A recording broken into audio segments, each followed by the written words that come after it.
इचलकरंजी शहरात महानगरपालिका निवडणुकीच्या पार्श्वभूमीवर निवडणुकीचे वातावरण दिवसेंदिवस तापत चालले आहे। शहरातील विविध प्रभागांमध्ये उमेदवारांकडून जोरदार प्रचार सुरू असून आज प्रभाग क्रमांक 15 मध्ये प्रचारासाठी आलेले 4 उमेदवार कोकरेमळा परिसरात दाखल झाले। यावेळी मोर्या ग्रुपच्या वतीने नागरिकांची एक महत्त्वपूर्ण बैठक आयोजित करण्यात आली होती। या बैठकीला परिसरातील महिलांचा मोठ्या प्रमाणावर सहभाग लाभला।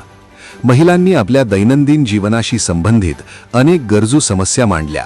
विशेषतः पिण्याच्या पाण्याचा प्रश्न, अनियमित वीज पुरवठा, गटारीची अडचण तसेच रस्त्यांची खराब अवस्था यावर महिलांनी तीव्र नाराजी व्यक्त केली।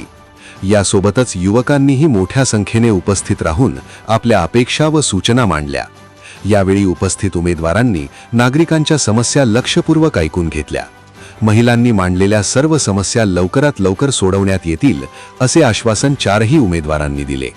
पाणी पुरवठा सुधारणा, लाईट, गटारी व रस्त्यांची कामे प्राधान्याने केली जातील असे त्यांनी स्पष्ट केले। विशेष बाब म्हणजे या बैठकीदरम्यान आमदार डॉक्टर राहुल आवाढे यांनी व्हिडिओ कॉलद्वारे थेट संवाद साधला। त्यांनी महिलांसह सर्व नागरिकांच्या समस्या काळजीपूर्वक ऐकून घेतल्या। नागरिकांनी मांडलेल्या अडचणी लवकरात लवकर दूर करण्यात येतील व प्रभागातील मूलभूत सुविधा सक्षम करण्यासाठी आवश्यक ते सर्व प्रयत्न केले जातील असे आश्वासन आमदार डॉक्टर राहुल आवाढे यांनी दिले।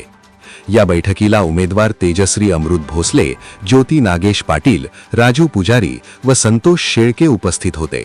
तसेच अमृत मामा भोसले, नागेश पाटील व सुशांत बेडक्याळे यांचीही उपस्थिती होती। नागरिकांच्या उत्स्फूर्त प्रतिसादात ही बैठक यशस्वीरित्या संपन्न झाली।